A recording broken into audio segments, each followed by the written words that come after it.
Hiking the Appalachian Trail, Part 2, next. I'm walking, years indeed, and I'm talking about you and me. I'm hoping that you come back to me. I'm lonely as I can be. I'm waiting for your company. I'm hoping that you come back to me.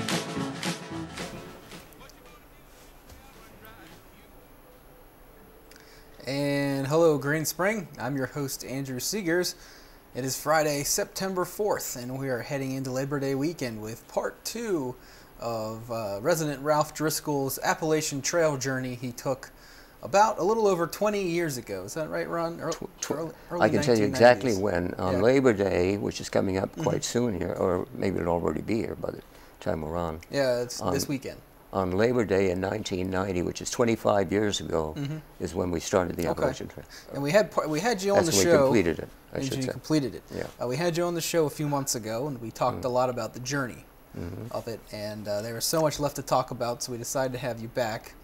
Talk about some other things that might have happened to you on the trail. And I know you have lots of pictures and everything, so I think this should be an interesting show. Just for viewers who may not remember, why don't you give a quick recap of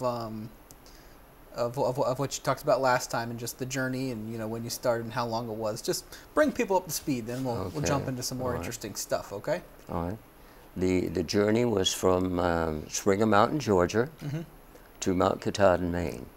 We had 11 people in the group, 7 men and 4 women, and we started on the end of April, 30th of April, and we arrived at Mount Katahdin on the 3rd of September, I believe it was, that year. It was Labor Day anyway, right? Okay. We walked through 2 national parks, 8 national forests, 14 states, 2,146 miles. We were on the trail for 126 days. Our leader was a man by the name of Warren Doyle.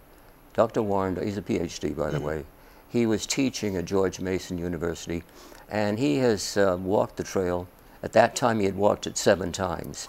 I understand that since then, he's walked it a few more times. I think he's now up to number 16. So the man really knows the Appalachian Trail very well. He's the one that organized it, the whole group, right? And I had thoughts about walking the trail for many years, right? But anyway, I finally decided when I retired, which was December of 1989, that would be a good time to do it. So I had heard about Warren Doyle and his group going to do the trail. And so I got a hold of him and met with him, in fact, and then he told me a little about the background of the whole thing. They had been planning to do this for a year or 2, by the way. It was not a sudden decision on their part. Pretty much a mind to actually participate at that particular point. So he invited me to some of their meetings. He lives out in Clifton, that area, by the way, at that time. And I did go to some of the meetings, and he had a whole host of paperwork and things and stories about the trail that he could pass on to us, provided us with an enormous amount of information. With the background that he had, of course, he could do just this. He provided us with a schedule of exactly where we were going, and I can't find, oh, here it is right here. He had a plan here where we should be every single day. Yeah. So the and mileage that's was what we planned talked out. about a little more about last time, right? Yeah. So while we did not walk as a group entirely every day, we all knew where we were supposed to be every night. Yeah, you knew we were supposed to end up. So that way we could keep track of everybody that came in. I might mention that everybody that came in at the end of the day got a big hug, whether it was male, female, whatever like that. So hugging was an important part of the whole thing, right? But going back to Warren, Warren had set up a rigid schedule, right? So rain, shine, whatever it was, we were supposed to be moving every single day. In the whole 126-day trip, we were scheduled for 2 days off. Other than that, we hiked every single day, right? He had certain rules and requirements. Nobody was supposed to get behind. You were not allowed to do that. If you do that, you were out of the approach. Oh, wow. You could not participate in the thing at all unless you did at least 2 rather heavy-duty training hikes with Warren on the group. As I said, everybody had to be there. The goal here was that whoever started would complete the trail. That was the whole idea. And so we formed circles from time to time. Actually, we formed 8 of these circles, right? And in each of the circles, this was a case of people reviewing a little bit about what they'd been through during the last few days or months, right, because we didn't do it every day. And Warren giving us a little briefing on what we might expect coming up.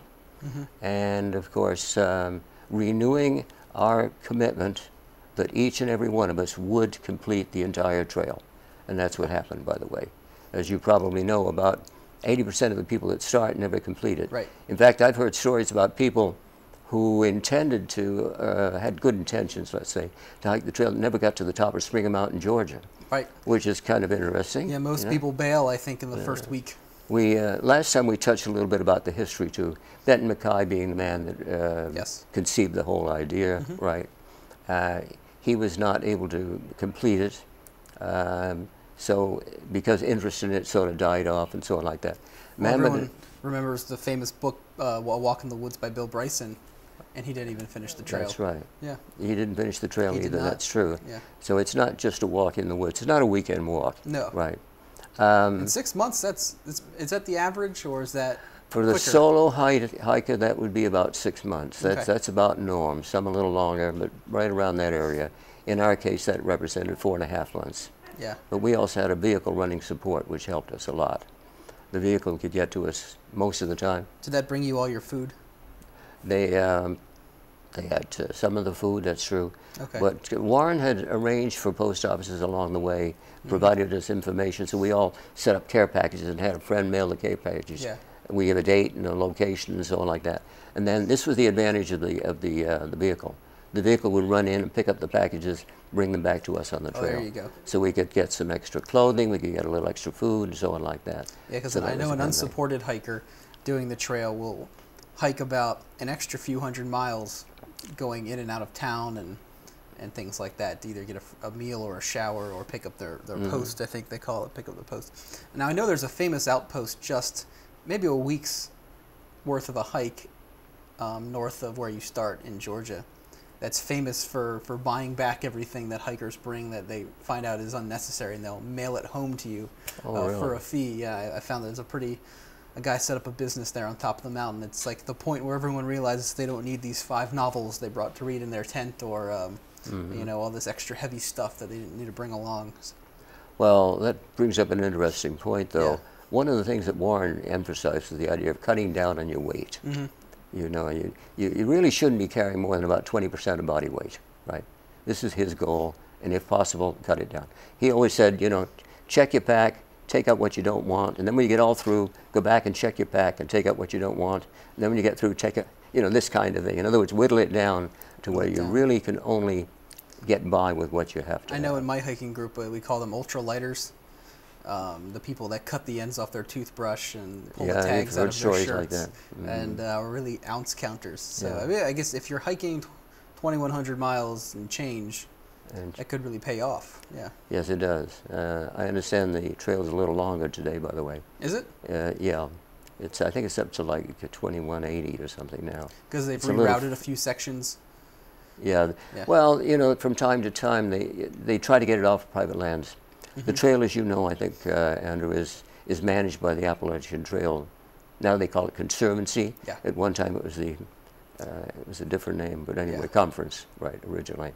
But the Park Service owns the trail. Right. I know Right. the entire corridor of land of the trail is its own That's right. national park almost. They call it a national scenic trail. Pretty much, yes. Yeah. And I want to go back to training for just a little minute here. Yeah. You know, Warren Doyle introduced me to a man named Al Sanders. And Al Sanders lives in Springfield. In fact, he's in this area. Oh, right? okay. Not in too good a health anymore today, by the way. But he and I would go out and do training walks on our own. So about twice a week, we would take full pack, right? Full pack, meaning the large type packs, not the little mini Yeah. backpacks that people run around with all the time. And we did 5-pound bags of rice in the pack to take care of the weight situation. And then we would walk about 14 to 18 miles, Oh, 2 wow. days a Good for week. you. That gave us some pretty good training. That was we took the training part of it to heart, right? And I think it was a really And you were better big, off. big help to start with, right? So that was the kind of thing we did. Trail maintenance is important, and I think that comes back to something that you're involved with, right? I do. I'm a trail overseer for the Yeah. Appalachian Trail. Yeah. There's a 2-mile stretch south of Highway 7, just west of Leesburg. That's the part of the trail that I'm in charge of, which just means clearing the trees, keeping the blazes painted, making sure the bridges across the streams are in good working order. And if it's not a stream, there's at least a log there for a bridge. There's at least a log there for somebody to cross over.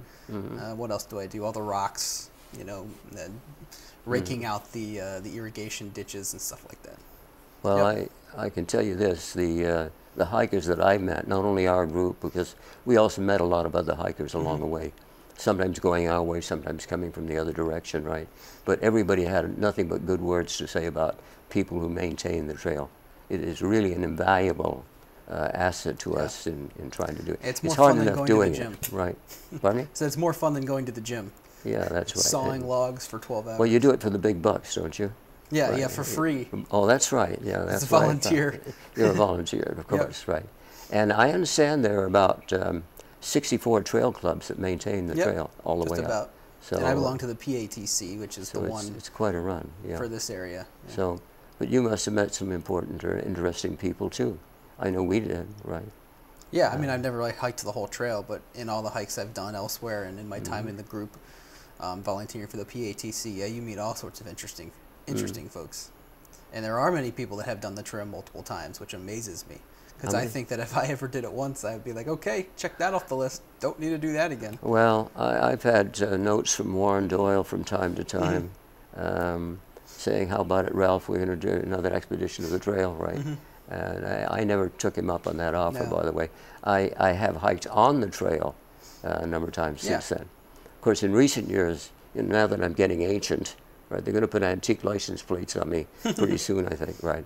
I don't do any real hiking anymore. I walk around Green Springs, this kind of thing here. We do have quite a nice little nature trail that goes around the campus. Yes. Have you been on that? I have. many I do times? that fairly often, in fact, yes. I also did some other hikes prior to doing the trail itself. The Sierra Club has a hike from here to Harper's Ferry that they do about once a year. I think they still probably do it. Right? Is it on the AT? It's not on the AT. C&O no. Canal? A lot of it on the C&O Canal, Okay. right. I know about that one. It's a one-day hike. And you can So you're do walking either... 62 and a seventh miles, right. Yeah, it's long. It's I flat, remember. but it's long. But it's long, that's right. Yeah, it's very long. I know the first time, I did it 3 times. First time I did it, we started at 3 o'clock in the morning, and we got there about midnight, or I did, I should say, right. At least you're ending in a place where they have beer. Pardon me? At least you're ending in a place where they have beer. At least that's right, yeah. But that's, I guess that's another story. Interesting people. Did you do that hike in preparation for your AT hike? Did we do the hiking preparation? The Harper's Ferry Oh, hike. I think that was part of it, yeah. Okay. Anything that I could do at that time, I was interested in doing it. And I was in pretty good shape anyway, because I was running a lot of marathons. I ran a lot at that time. Oh, good for you. Interestingly, you know, and the people in the group, I ought to say just a little bit more about them. I probably mentioned it the last time around too. We had a retired lawyer, that was Al Sanders, the man that I did the training walks with that lives in this area. We had a retired director of the FBI personnel, Dave Rarity. Interesting, in his case, his son was also with us. His son, Steve. Steve was a bit of a hippie, you might say, at least originally. He had just graduated from George Mason University, right? And he had the long hair and looked like what we used to call hippies in those days anyway, right? And we were not at all sure that Steve was really going to make it, but he not only did, but when we get about, I guess, maybe less than halfway along there, Steve turned out to be a real wonderful person to have in the group. Yeah. You know, he would carry people's pack across the streams and things like that, you know, from time to time. Oh, that's very So he good. was a real asset to the group. Turned out to be. I understand he now works for the FBI also, Oh, good right? for So him. the FBI apparently is in the family, right? We did meet Gene Cashin, who at that time was I guess the advertising, the promotional person for the ATC, for the Appalachian Trail Conservancy. Oh, okay. She was with them for over 20 years, right? Oh, career. I think she died just a couple of years ago. So we also met a lot of other people that were interesting. Walkers, people who had come in from Switzerland, from Europe, from different countries, Germany, the UK, New Zealand, Australia, who had come over simply to walk the Appalachian Trail. You know, Well, it's a world-renowned trail. It was, and it still is. It's at Oh, one point when it absolutely. was first completed, and Myron Avery, the man that founded the Potomac Appalachian Trail Club, right? Oh, that's your neighbor? No, he completed the marking, the blazing of the trail. Oh, wow. Right. He followed through when Benton Mackay was not able to get it going. There was a break in there, and Myron Avery sort of revived the whole thing and took it to completion. Avery had also walked all sections of the trail, but he didn't. He was not a through hiker. Okay. First through hiker was 1967. Earl Schaffer, right? Gotcha. Different man altogether. So we didn't meet Avery, by the way, right? He was long gone at that point. We're talking quite a few years ago. Right. 1937 when it was completed. Right? Yeah, it's we did meet. Another interesting man that we met was Ed Garvey, and you've heard of him, of course. I have. He's pretty much a legend in relation to the trail, right? He had written a book about the Appalachian Trail, and he was in the process of writing another one, and he joined us. So our Ed Garvey was with us for a few days. So you got to hike with the legend. Yeah. So, and he was interviewing a few of us too. I don't have that second book. I understand he did complete the book. He did not complete the trail the second time, though. Okay. He was 75 years old at that time, and he was traveling solo, except when he joined with a group like us, right? So I hear that we've had even older hikers than 75 complete the trail. From just what I've read, I think there's been 80-year-olds complete the trail. How old were you? You must have been in your late 50s. 66. You were 66, okay. Yeah, Good for you. at that time. You That must was have been in that fantastic. was You were 20 running marathons at 66 years old? Well, up until, yeah, actually, yes, I Okay. was. Yeah, still. That's more true. power to yeah. you. No, needless to say, Now, that's 25 years ago, so I don't do those things anymore. Did you have today. any family members that tried to stop you from doing this? Like, you're going to do what? Walk in the woods for 6 months? Well, I think the general comment was, why on earth would anybody ever want to do that, Yeah. right? But I'd heard that kind of a comment before, so that didn't particularly bother me. And my wife and my 2 children at the time, none of them ever had any interest in doing that kind of thing anyway, so I was on my own in that respect. You were the outdoors guy in the family? I suppose you might put it that way. Could you even get them to go camping? No. Really? No. No, not at all. No. So they were Not beach at all. people, huh? I guess they were. Yeah. That's about what it is. You're yeah. beach people or mountain people? It's 2 distinct groups. Yeah, so they were not following the footsteps of No. you know who, right? So, but anyway, I enjoyed the outside physical activity and so on like that. So, you know, as I probably should have mentioned right at the start there, you know, we hiked from, you've got a map over here. Yeah. We hiked from south to north on the trail. Some people do go north to south, but I think That's true. it's harder Very- that way, from what I understand. Well, the weather conditions make it tough, you know. You work out a little better going south to north. Yeah.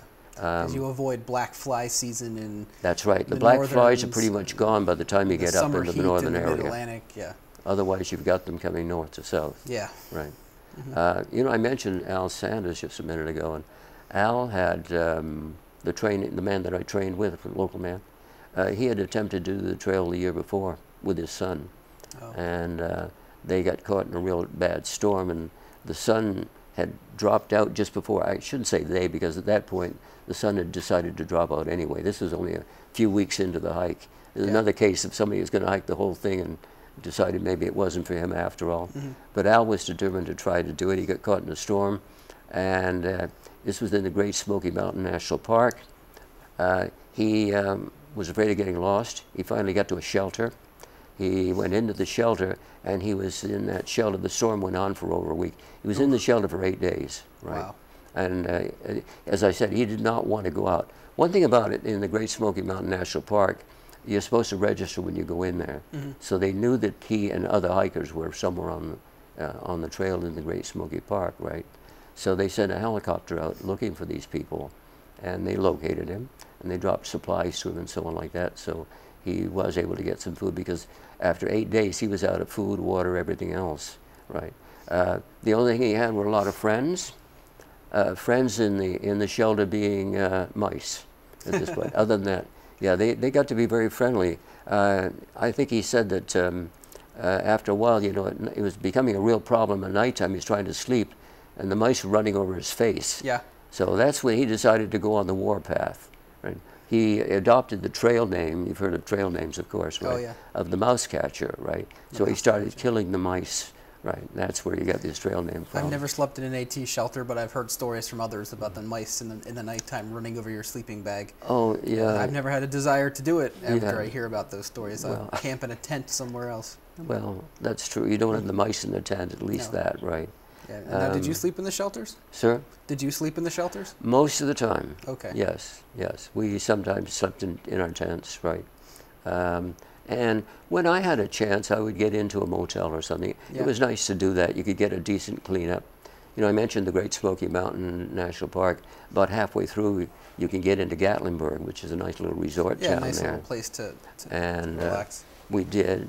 In fact, Al and I hitchhiked in there, right? And we were sort of embarrassed because our clothes were so bad at that time.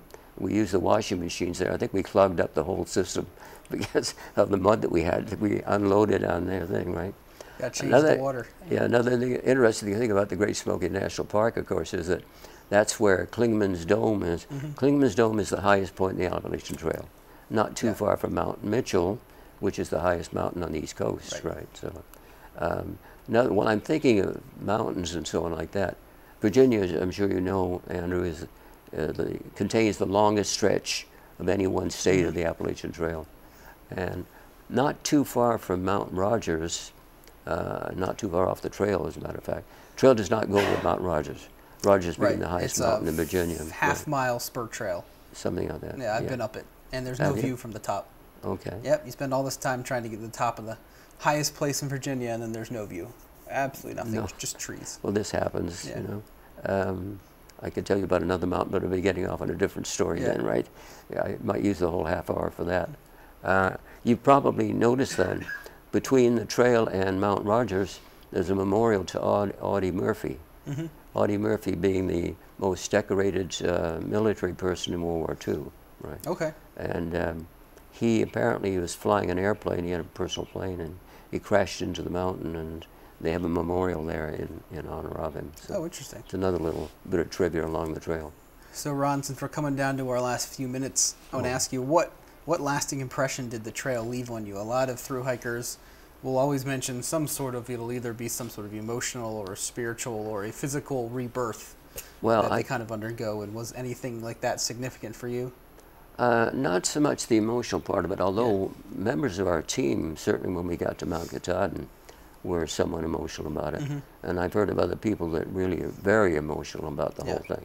You know, they've had a goal every single day just to walk. There's been a target. There's been something to do every day.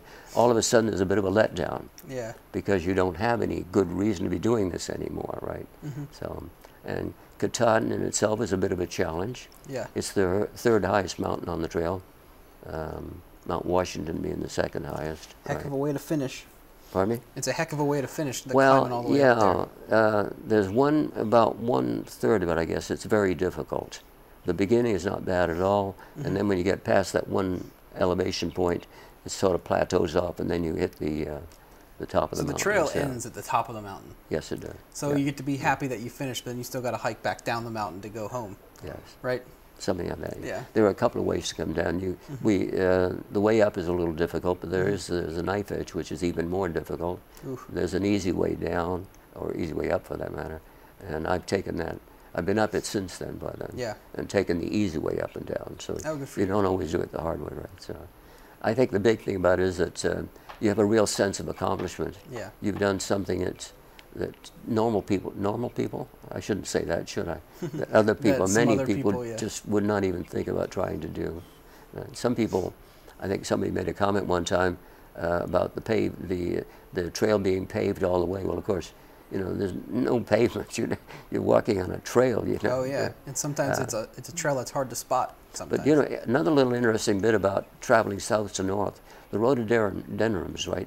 We were sort of following the blooming. They were just beginning to bloom, and each place they were just beginning to bloom. As we kept going north, they were just beginning to bloom, which was sort of interesting. Yeah, and that's beautiful, because I remember I was up on Mount Rogers when the rhododendron was blooming, and that really is. And you only have a small window to see that sometimes, so it's great that you could do that. Well, Ron, believe it or not, that's it. Oh, is it? Yeah, isn't that amazing? Yeah, we ran out of time. Maybe there'll be a part 3. Well, I don't know about the part 3 part of it, Yeah. but anyway. Anyway, it's always a pleasure, Ralph, and I'm sure I'll be chatting with you more just sort of casually in the hallway about things. And you're off on your next travels, wherever that will take you. Well, I'm going to, in September, late September, I'm going to some of the national parks. Oh. I've never been to Yellowstone, the Grand Tetons, Mount Rushmore. Okay. So I've signed on with Caravan Tours to take a trip there. Oh, great. And I've never done those either, but those are good bucket list items, I think people call them. So before I let you go, I just have a few announcements. The weekend Village in Motions will be Saturday and Sunday, starting at 9:30 a.m., continuing until 12:30 p.m. Time Machine this weekend is 10 years later, 9/11. Sunday at 4 p.m. and 7 p.m. Our Monday feature will be about celebrating our flag. And, of course, we'll have Spotlight on History, as usual. Monday's feature is the String of Pearls concert at 2 o'clock and 8 o'clock, and the Catholic Mass is also at 5 p.m. and at 9 p.m. So thanks for watching Green Spring. Here are a list of our volunteers that have helped make Channel 6 possible, and don't forget to stay tuned for the Green Spring Troubadour. Thanks.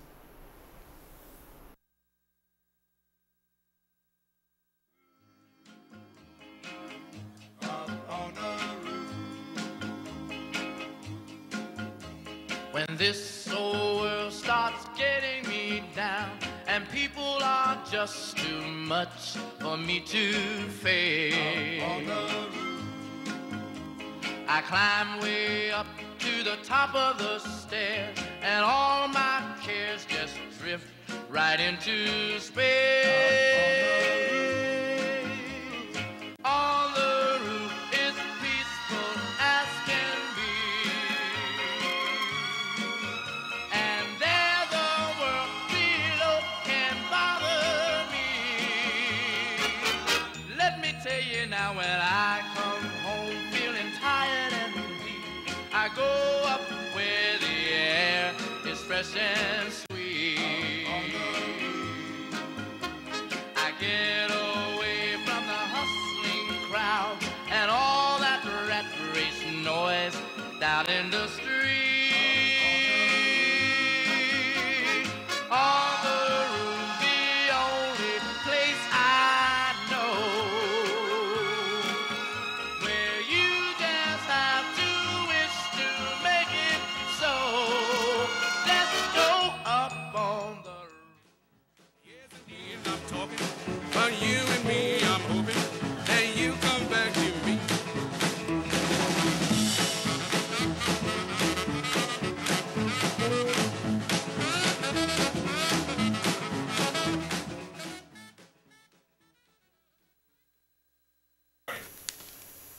Stand by.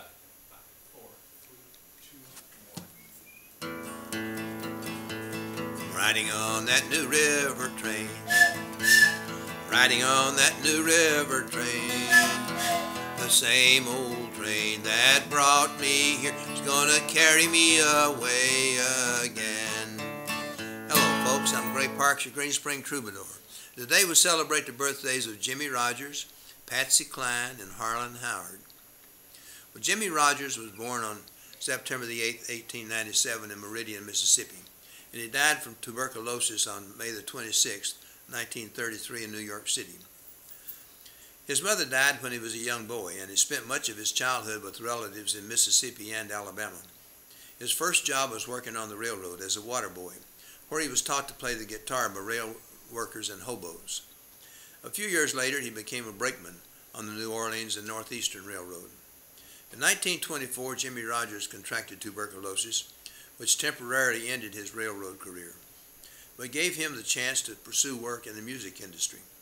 In 1927, Jimmy Rogers moved to Asheville, North Carolina, where he performed with the group on a weekly show over Asheville's first radio station. On August 4, 1927, in Bristol, Tennessee, Jimmy recorded a couple of songs for Ralph Peer, a representative of the Victor Talking Machine Company. The recordings earned modest success, so in November, Jimmy Rogers headed to New York City to arrange another session with Ralph Peer. Peer recorded 4 songs, including Jimmy Rogers' first blue yodel, T for Texas, which sold nearly 500,000 copies, rocketing him to stardom. During his last recording session in New York City on May the 24th, 1933, Jimmy Rogers was so weakened from tuberculosis that he needed to rest on a cot between songs. The Blue Yodeler died 2 days later on May the 26th from a pulmonary hemorrhage. When the Country Music Hall of Fame and Museum was established in 1961, Jimmy Rogers was one of the first 3 to be inducted. He was elected into the Songwriters Hall of Fame in 1970 and to the Rock and Roll Hall of Fame in 1986. I Will Sing the Soldier's Sweetheart, which was his first recorded song in Bristol, Tennessee. And it wasn't a success for him, but that was his first song. So let's do that one. Once I had a sweetheart brave and true. His hair was dark and curly, his loving eyes were blue. He told me that he loved me, and he often proved it so, and he often came to see me when the evening sun was low. But fate took him away to that awful German war, and when he came to say goodbye, my heart did overflow. He said, goodbye, little darling, to France I must go.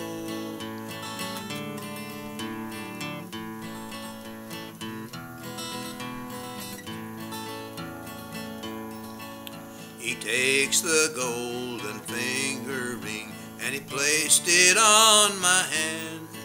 Said, remember me, little darling, when I'm in no man's land.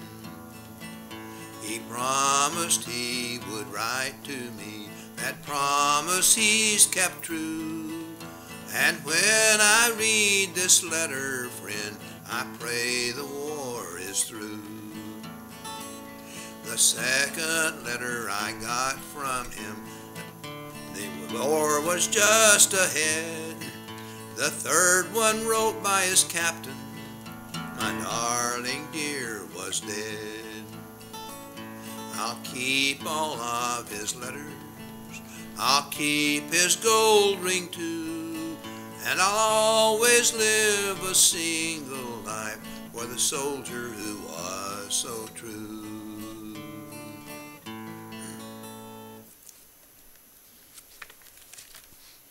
Well, Patsy Cline was born in Winchester, Virginia on September the 8th, 1932. Her first performance on the local radio station in 1947 was well received, and it led to performances at local nightclubs. She wore fringed Western stage outfits that her mother made from Patsy's designs. In 1954, Jimmy Dean learned of her, and she became a regular with Jimmy Dean on the Connie B. Gay's Town and Country Jamboree show right here in Arlington. Her hits began in 1957 with Don Heck's Walking After Midnight, Harlan Howard's I Fall to Pieces, Hank Cochran's She's Got You, Willie Nelson's Crazy, and it ended in 1963 with Don Gibson's Sweet Dreams. 30-year-old Patsy Cline died on March 5, 1963, at the height of her career in a private plane crash. She was one of the most influential, successful, and acclaimed female vocalists of the 20th century. She was best known for her rich tone, emotionally expressive and bold contralto voice, and her role as a country music industry pioneer. Along with Kitty Wells, she helped pave the way for women as headline performers in the genre. Books, movies, documentaries, articles, and stage plays document her life and career. Patsy Cline won the Billboard Magazine Award for Favorite Female Country and Western Artist for 2 years in a row, as well as the Music Reporter Star of the Year Award for 1962, replacing Kitty Wells as the favorite female artist. In 1973, Patsy Cline was the first female solo artist to be inducted into the Country Music Hall of Fame. And in 1999, her star was embedded in the Hollywood Walk of Fame. In 2002, she was voted by members of the music industry as #1 on Country Music Television's 40 Greatest Women of Country Music. These are just a few of the many honors that she and her songs have received after her death. And to celebrate her birthday, I will sing He's Got You. I've changed the gender from She's Got You to He's Got You. I thought it was more appropriate. I've got your picture that you gave to me, and it's signed with love, just like it used to be. The only thing different, the only thing new, I've got your picture, he's got you. I've got the records that we used to share. They still sound the same as when you were here. The only thing different, the only thing new, I've got the record, he's got you. I've got your memory, or has it got me? I really don't know, but I know it won't let me be. I've got your class ring that proved you cared, and it still looks the same as when you gave it, dear. The only thing different, the only thing new, I've got these little things, he's got you. I've got your memory, or has it got me? I really don't know, but I know it won't let me be. I've got your class ring that proved you cared, and it still looks the same as when you gave it, dear. The only thing different, the only thing new, I've got these little things, he's got you.